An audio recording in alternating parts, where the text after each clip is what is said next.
All right, I'm going to call the public hearing to order. This public hearing has to do with a local law, number 1/2026. We introduced this last month regarding a local law to authorize alternate members of the ZBA and planning board. That, as it was introduced, has changed as of today. It's been revised. So I'm going to just make a proposal that we allow the public hearing to continue, if anybody has any input on the original one. And then when we get to our first resolution to adopt local law, I'm going to ask that we table it, introduce the revised one, and act on that in August, rather than act on the original and then change it again in August. It's just going to be confusing for everybody. So unfortunately, we'll just have to, unless somebody's got any questions about the original one, we'll introduce. You could vote on the original one if you prefer it, but this one is more flexible, gives you a lot more flexibility. I would prefer to do the more flexible one, but that's up to you guys if you want to do the original. I think Ralph brought up at the last meeting about having an alternate that could sit on both boards, and Ken's done some research, and you in fact can sit on both boards as an alternate. And if you want to explain how you can. Yeah, I mean, there was a question about that. It's obviously the boards have a really tough time sometimes getting quorums, and it's very hard in such a small municipality to get people to do these things. And so a lot of places, under the New York law, you can have an alternate to fill in the case of conflict of interest with a member of the board. But that's not usually the competence. Usually if someone's not available or they're away. By local law, you can adopt a local law that expands on that and allow, you can have a law that would allow an alternate to sit in for any other reason. And so the first thing we did was to allow for 2 alternates for the planning board, 2 alternates for the zoning board. And in the event they're short a member for any reason, the chair can designate one of those alternates to sit in and take the place, and therefore you end up having, maybe making a quorum, maybe having 4 or 5, whatever. You basically get to replace someone who's not there. But then because it is so difficult to get people, Ralph did ask him, is there a way to have someone who could serve both? And then there are questions about like compatibilities of offices and stuff, but I think looking at it, I found some opinions of Attorney General or whatever, right? There was none that was exactly this, but it did suggest that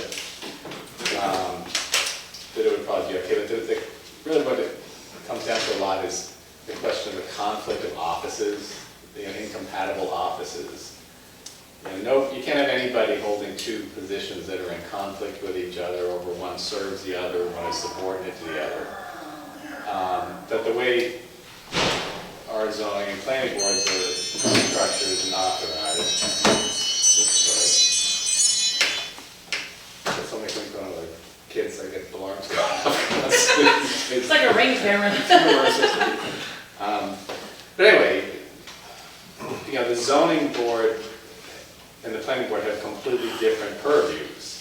The zoning board does certain things, and the planning board does certain things, but also the zoning board has no authority to review the planning board either. The zoning board has authority to review code enforcement officers, but not planning. So they actually operate independently, and neither one has any authority to interfere with the other one, or to override them, there's no subordination either. So it seemed that it would not be impermissible to have somebody who could be serving as an alternate, but to just as an extra step to make sure that there's no problem, this has a provision that somebody can only be involved with one board on any given matter. So you can't be dealing with, you're sort of an available person to fill in on either the zoning board or the planning board, depending who might be short a person. But let's say somebody's going to come in, they're getting a special use permit or something from the planning board, but they also need variances from the ZBA. Maybe the ZBA's got all their members, they don't need to fill in, but the planning board does, and then the person could act on it on the plan as an alternate for the planning board. But if one of them assigns the person, designates the person to actually be an active member for that particular matter, then they can't do it for the other board. So, there doesn't seem to be any bar, even without that, doesn't seem to be a bar. But it seemed like an additional step that would really limit any appearance or any question about somebody kind of double dipping, on the project. So that's what it would do. It would allow you to have you could name 2 people to be ZBA alternates, A and B, 2 people to be planning board alternates, A and B. One or both of them could be the same person, but it just gives you an opportunity to create a small pool of at least 2 people, 2 to 4 people who can fill in, because it has been a real problem, sometimes. And, I'm sorry. Go ahead. So the appointment under the New York State law, village law, the appointment of alternates is done by the mayor with the approval of the Board of Trustees, and then it's up to the chair of the respective board to designate someone as the active alternate. So if you're short, you say alternate A, you are filling in for this matter. So, if you can get a couple people to do it, And can I ask a question? Is that only within the only within the attendance of the boards? Could there be Joe Blow down the corner that wants to be an alternate? Could he be designated as an alternate for an independent person, not somebody that isn't currently on the board? oh, and these would not be people who are currently on the board. The full members are all on the board. These are additional people. No, but you're saying that the ZBA can go over to the planning board and the planning No, board... not for their regular members. Huh? Not their regular members. Oh. You have your regular members, they have their regular members. What you have is people who are not currently members who become designated alternates. Okay, and where are they coming from? Well, you gotta scratch it out and find them. Well, the reality is, there's people not coming through the doors. What our goal Yeah. was, because we have a planning board member that's out, could be long-term, could be short-term. We didn't want to replace him because he says he wants to come back. This would be a perfect case to fill that slot for 2 or 3 months, if you will. So what we're going to do is just put it out on our advertise it, say, anybody that's interested, somebody's got to have some training. We just can't. Right, and that was my other question. So we're going to try to work towards that. It's not going to solve this problem, but maybe going forward in the future, that's our goal. Would they have to achieve the same amount of training like They do have to do that, state law They'd requires. have to do that. But the thing is, one of the reasons, Ralph has said is, can we have someone do both? If you can find one person who's willing to do this, Oh, I could find people. well, I mean, they get appointed, they would be available to whichever board might come up short one month or Right. something. So There are also people that have had the training but don't want to be full-time board members. Absolutely. That could come on board periodically. So, we'll do a little research on that. in lots of places, it's very common to have alternates. I mean, it's in the state law, and it seems like a really good idea. I guess the alternate issue would be that if that person, so let's say we have an application that's on the board that we're dealing with, and we've tabled it, and we've tabled it, and we've tabled it, and like say the last application with the appeal, which was complicated. So this person, the alternate, so during that time, I can't make it. And so that alternate gets called up. Is it just his word that says I'm up on everything that was a complicated situation? Well, it's a good faith duty. I mean, Is it a good, that's what, you're like everybody else, you have a duty of good faith. You have to make sure that- And that's part of the law, it's in the state law too, I'm pretty sure, but I believe it says it in them. They either have to be present at the public hearings, or they have to affirm they are up to speed on what transpired on the file.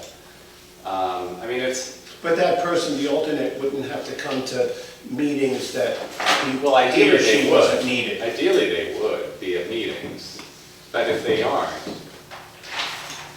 they could, it's sort of, if you've been, let's say you've got a full board, and everybody's going through the whole thing, and somebody, you know, getting to the time of the date where you're supposed to vote on, somebody calls in sick, they're not gonna step in. They can't be, unless they've been sitting at the meetings all along. You know, like in Copac where they do this, the alternates come to the meetings. Oh, they do? They come and they Okay. sit.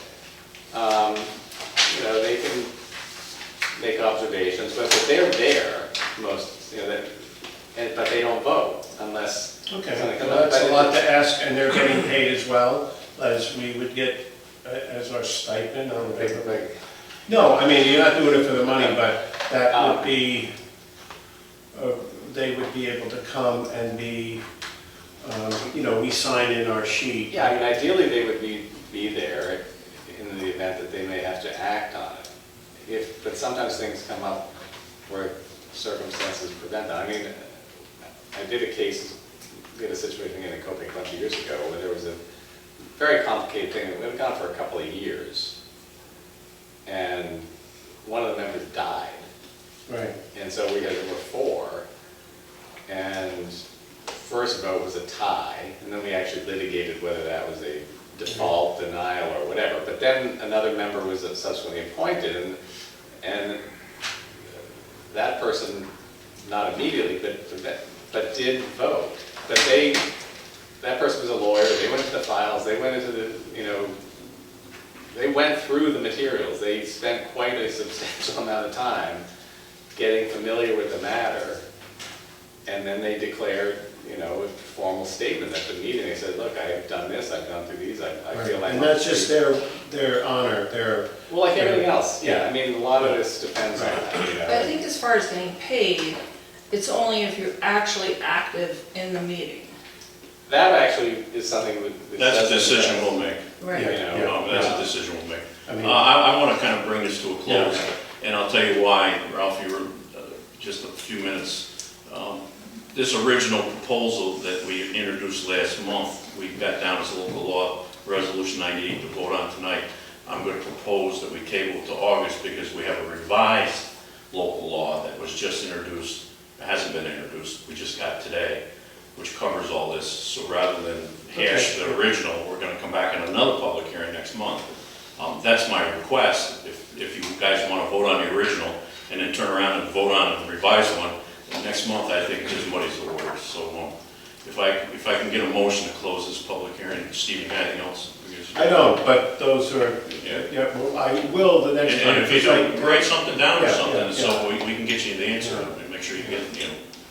So if I can get a motion to close the public hearing. Are we closing the public hearing or leaving it open? I think you're going to close it. We have to close it. It's your Because original. it's actually a pretty significant change. I think you should reissue a new public hearing on this one. All right, so I got a motion False alarm. and a second. All in favor. So this public hearing is closed on this original proposal. We'll set, Des, if you want to do that now, public hearing for next month. We already have one public hearing for next month, correct? The Spectrum.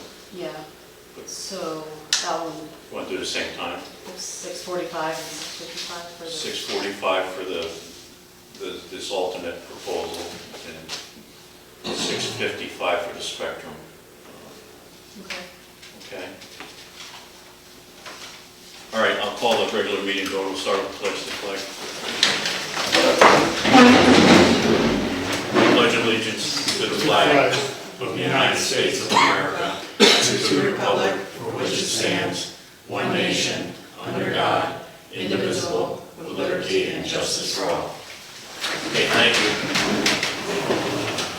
Okay, the first order of business, first public comment period. Any comments from the public? Stephen, you- No, I came for that, but I have nothing Okay. else going today, so I figured I'd stick around. Well, hang around. Mayor So, Howell. You might think so. Go ahead, Donna. Yeah, I'm just here. Hi, everybody. I should spend more time here No. visiting you guys. No, I won't say no, but you've got a lot on your plate. But I'm here to commend Chief Alessi, Chief Barnes, Mayor Howe, and the Village Trustees with your storm response. You guys were fantastic. I mean, at no point was I worried at all about things and logistics. The different entities that you help administer, whether it was dishes or state emergency response, county emergency response, all of the utilities, getting your water system back online. It was an extraordinary feat, and I just want to thank you from the town of Chatham for Herculean effort that you pulled off with aplomb. So thank you. That's appreciated, and I've been in touch with Craig Simmons, the town of Ghent's been giving us some help today, starting today, and I think tomorrow we're getting there. It was epic, and I again, later in the program, but I wanted to commend those departments also. You know, the fire department ran more calls, or they ran 6 months worth of calls in 48 hours, and they never missed a beat. And then bringing all the other entities together, it's always good when you are in a room together, speaking the same language. And Mel was there, Trish, I asked all our office staff, Des was on vacation, Sam was there, to experience that. I've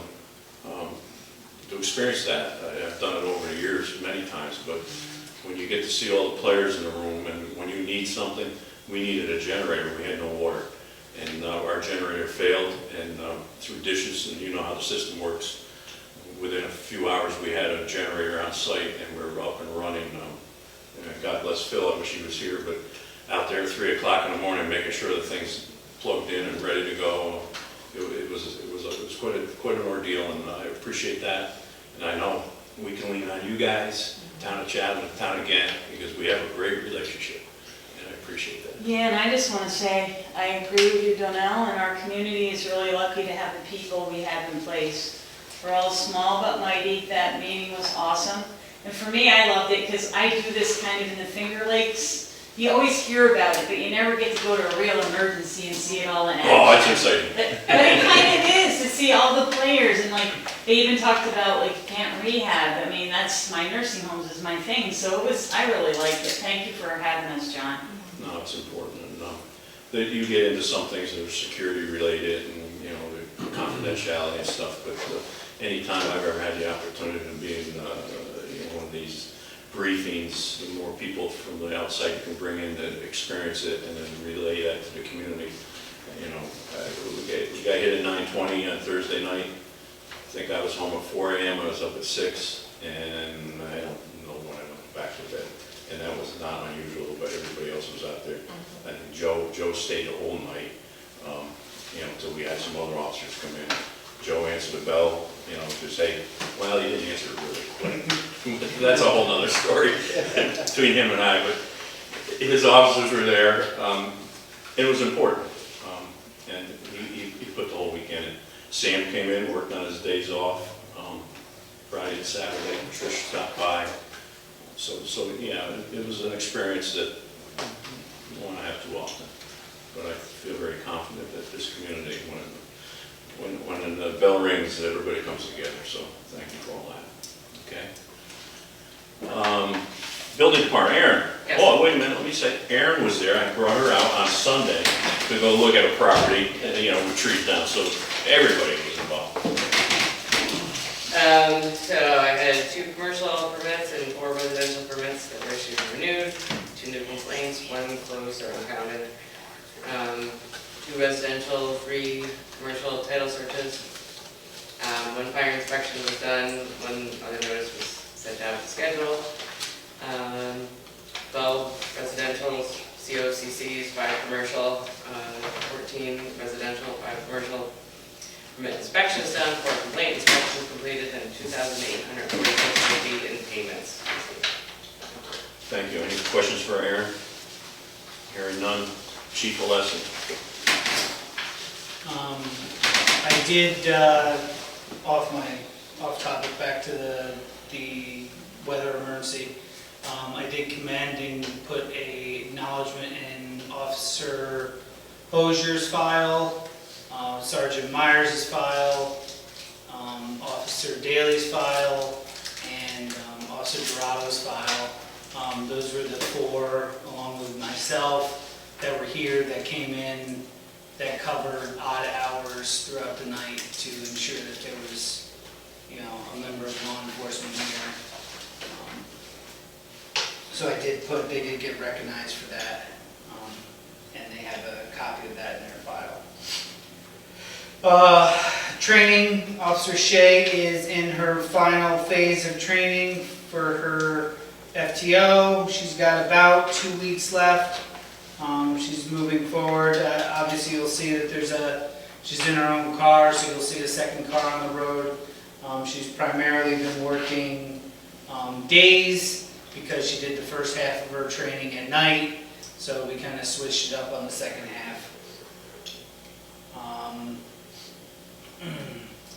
Mason is also doing well. She's working through, she's got a full-time job that's got a little bit more commitments, but she's doing her training and progressing well. We continue to receive traffic complaints throughout the village. We're setting up different, we'll call them enhanced patrols, covering some odds and ends location. I remind the village residents that sometimes there may be what is perceived as speeding, but it's not actually speeding to the point where we can get in a position to actually get a radar on the car based on the street design, and we're doing our best to work that out so that we can cover some of those spots that are unique and different. The sign was brought back in after the storm to recharge it, and so it didn't get damaged, but it'll be going back out this week. We're planning for the fair, which, you know, is only, I don't know, a month and a half away. During the month of June, we had the high school graduation parade, which went off well. I think this was the largest class we've had in a while, so it was quite a decent-sized parade. And then we also had the Shaker Museum Gala that was hosted in the village that, you know, there was no issues. We set up barriers for that and then monitored traffic for that event.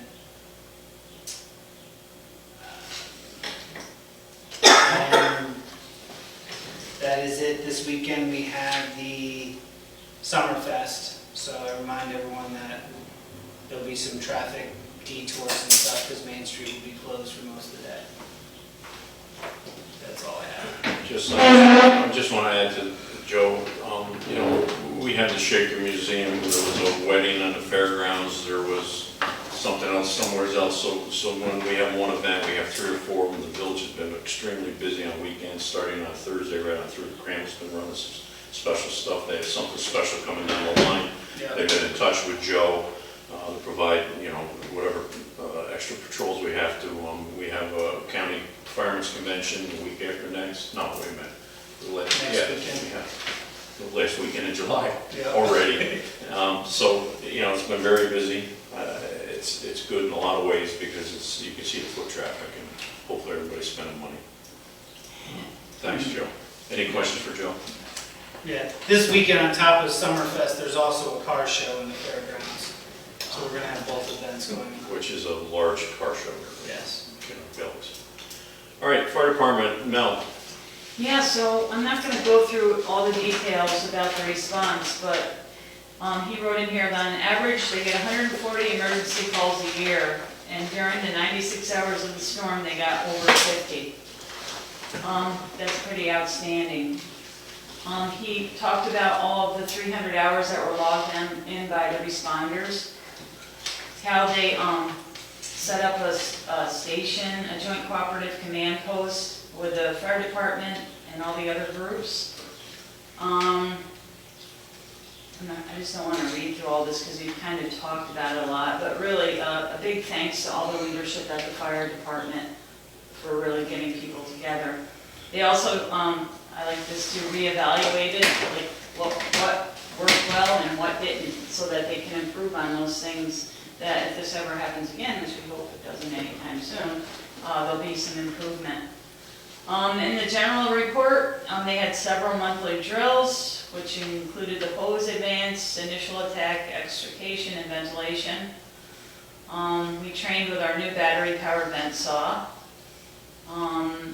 Our 26-27 budget included a line item to order gear, and that's on our, I know there's a resolution on our agenda to do that today. All the apparatus is in good order. Just kind of going through. The station's in good working order too. The standby generator's been removed as it was sold off to Auctions International. And then he wrote, we could have really used it the past week, but our little generator did the job, so that's good. They talked about the new station update a little bit, that the appraisal was returned, and I guess we'll talk about that at a future date. And membership, the officers continue to do an amazing job at recruiting and retaining members. We had several members complete DEFO and will be attending IFO in the next class. There was a couple of parades, as Joe mentioned. There was the girls softball and also the graduates. So the final thing was the companies, Ocean and Hope, continue to work towards their consolidation and merger. The financial audit of Hook and Ladder has been completed. The contracted CPA is completing the audit of Ocean this month. The committee's working with a third-party attorney to complete the merger. The plan is for this consolidation to take place by the start of the 2027 fiscal year. It will involve the dissolution of one company into the other and the creation of a new DBA name for the newly formed joint company. This may involve changing some language and operation with respect to the fire company's relationship with the village. I think that's a really great thing. If you would have said this is going to happen to me last year, I probably wouldn't have believed it. But I know a lot of work has gone into it, and the fire department's really looking at the future, and I think this is the first step to make that happen. Point. Okay. Again, that's no cost to the taxpayers as a community. They're doing that on their dime with these audits and everything. People may not be familiar with the inner workings, and I don't have enough years to tell you about Hook and Ladder and Ocean, because it started many years ago. DPW, and Phil was in today, was talking with Desiree and myself. He said, I don't have a report. I can tell you, storm. They answered the bell like everybody else, and they continued to. The first few days it was oppressive heat. They went out and rented a large chipper right away to handle it. They were working 2 days, 1 day on Hudson Avenue and a day and a half on Payne Avenue, just for 2 streets. It was crazy. And then, you know, the heat's killing them. Friday, I told them to go take a break. You just got to go sit for a while because it was crazy. And they're right back at it today. Tomorrow's going to be hellacious. He wants to do, he's got some work to do for a street fest, he knows that.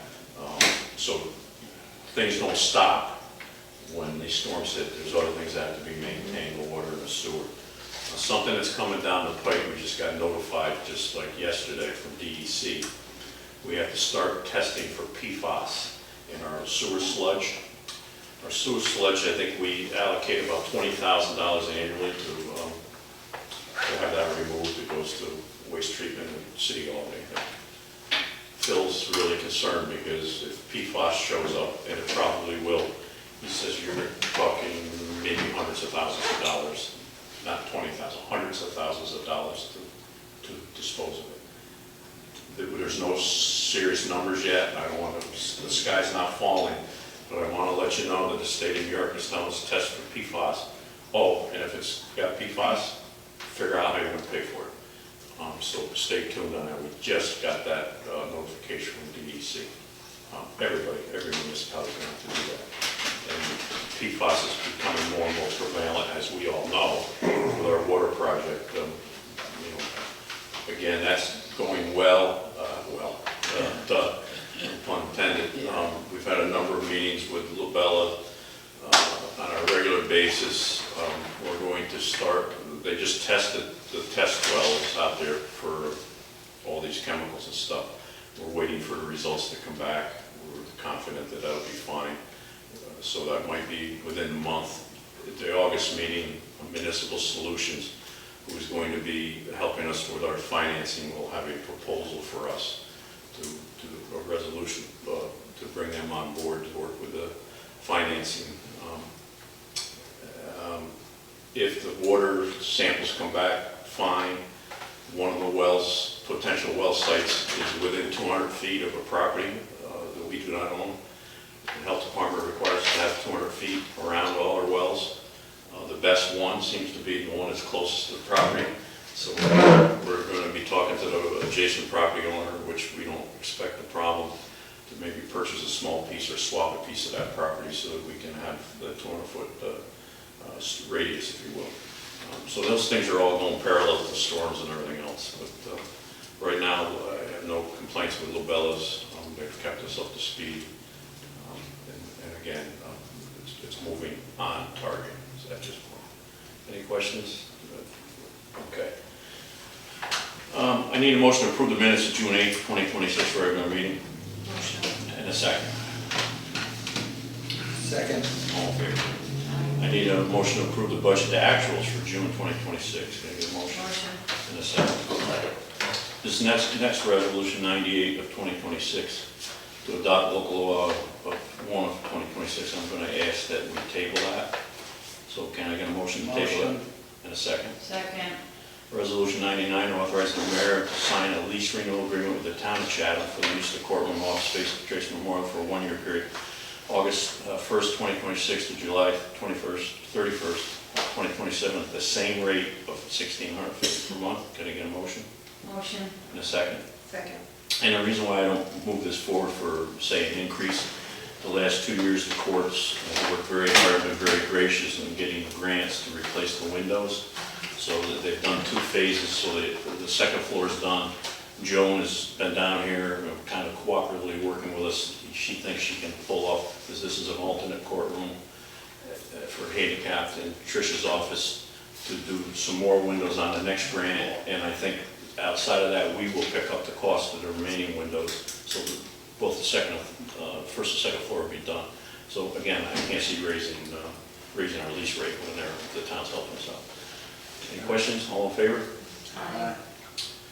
Resolution 100, approve no parking on Church Street during the fair. Can I get a motion? Motion. A second. Second. All in favor? 101, resolution 101 to approve no parking on Kennewick Street, Woodbridge Avenue on Saturday, September 5th for the annual firefighter's parade. Can I get a motion? Motion. A second. Second. All in favor? 102, to authorize the clerk to hire temporary part-time clerk and staff at the wage as set forth in the 2026-2027 budget for the purpose of assisting with digitizing the records effective immediately. Can I get a motion? Motion. And a second. Second. We've had a number of people come on board, young adults.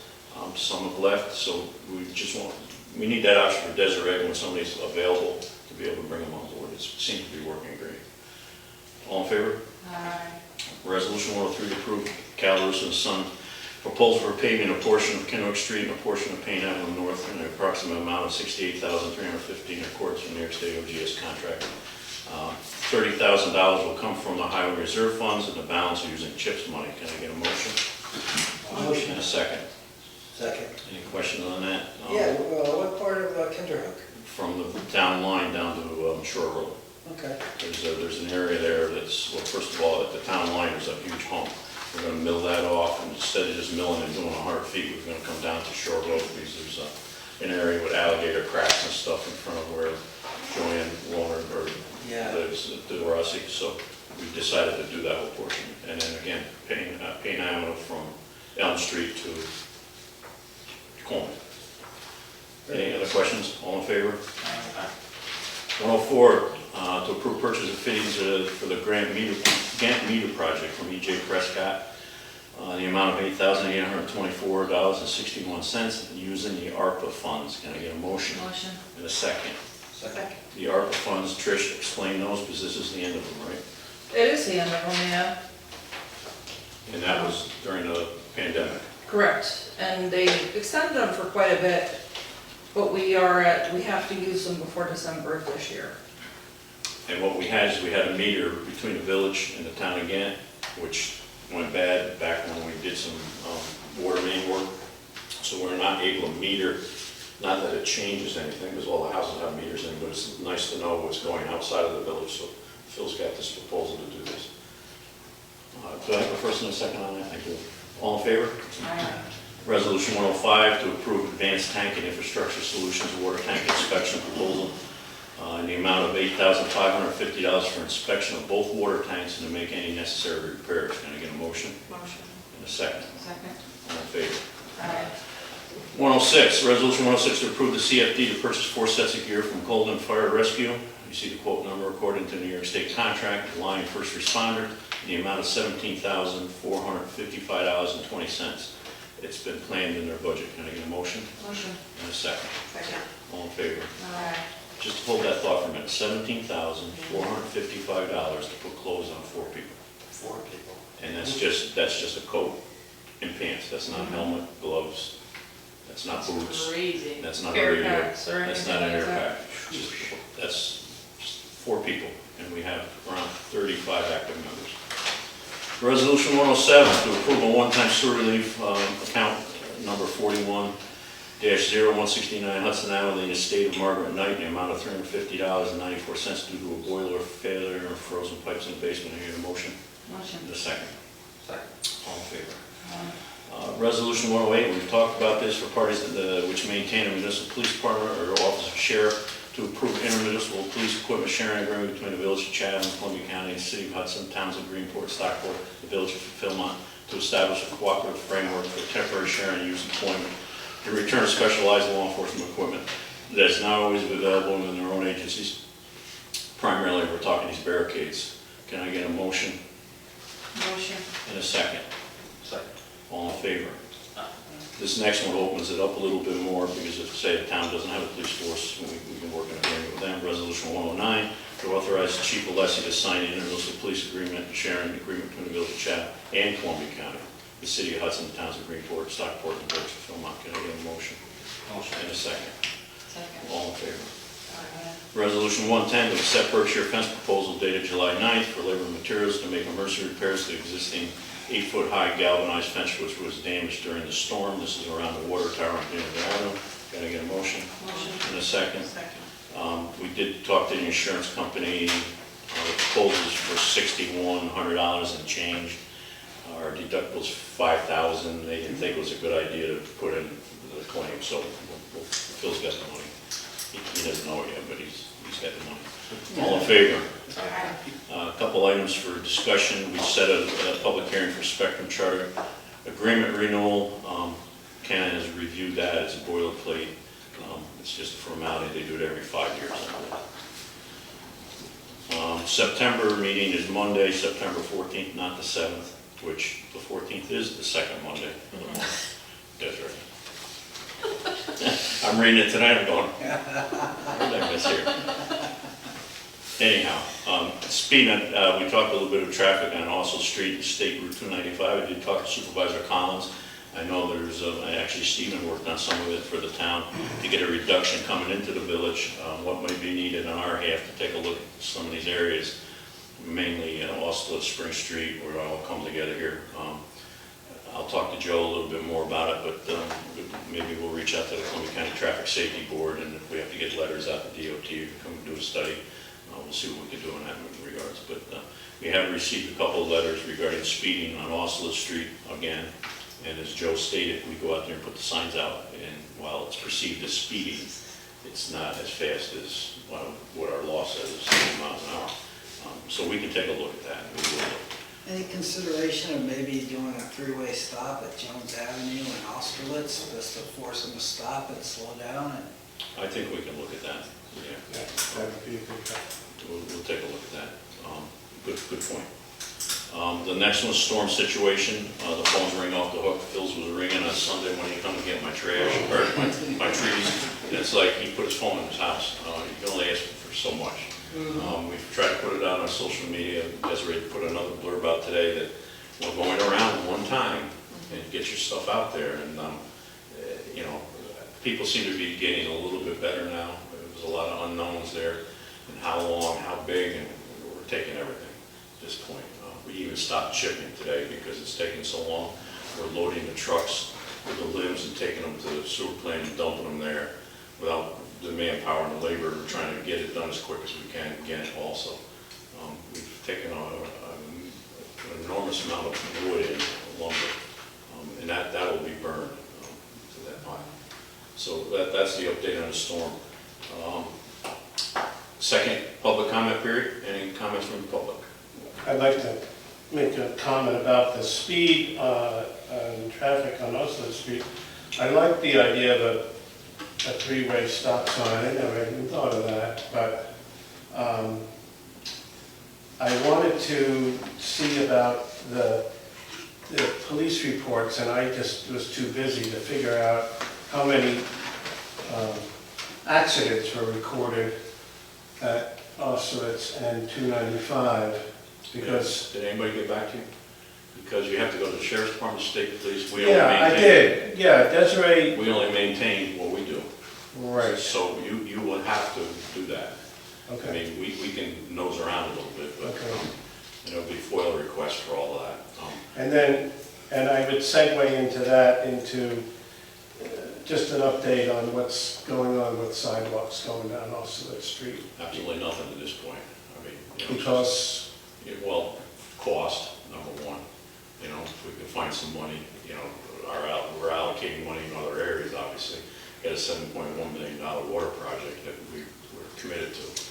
And we're going to be going into debt for that. We got a $5 million grant towards that, so we're going to have to come up with $2.1 million. We're looking at a couple other options, but I had Lobellas go out there and take a look at that. They're looking for some peripheral money, if something pops. There's a lot of grants out there.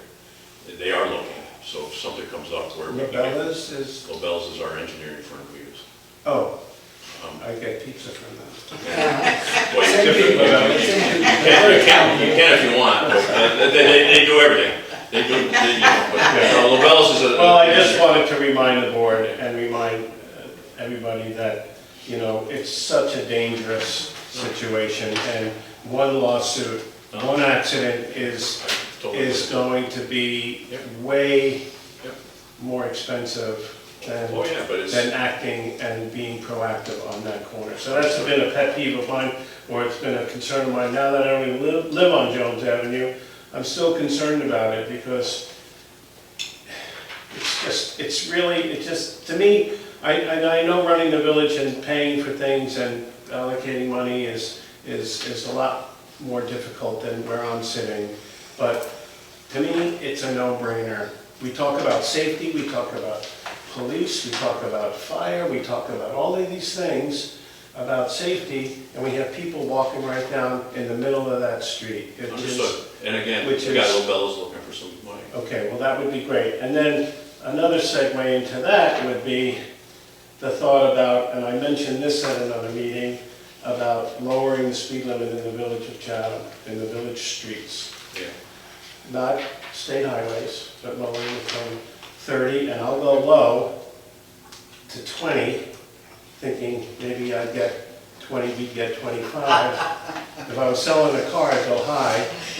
But I think that when we talk about recording speed with that sign, and it's not really speeding, and it's this and it's that, I think that overall 30 miles an hour within the village limits is inappropriate speed. It's just too fast. There's no need to go 30 miles an hour down Jones Avenue or Main Street, but I can go down Main Street at 30 miles an hour, and it would feel reckless. And we don't have any control over that.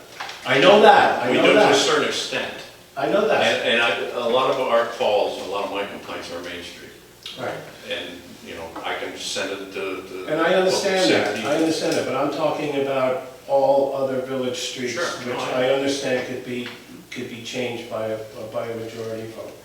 I'm not 100% sure of that, but Yeah, I don't know either. it's a lot easier, I would think, than having to go through Right. the state here. But people that I've talked to,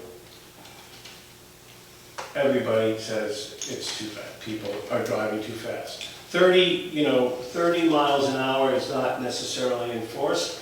I don't necessarily think that 20 miles an hour is going to be enforced, and I'm not pointing the finger at anybody not doing their job, but you know, we participate in a village with the understanding that most of us are doing honor system, right? You can't maintain everybody to stop at a stop sign.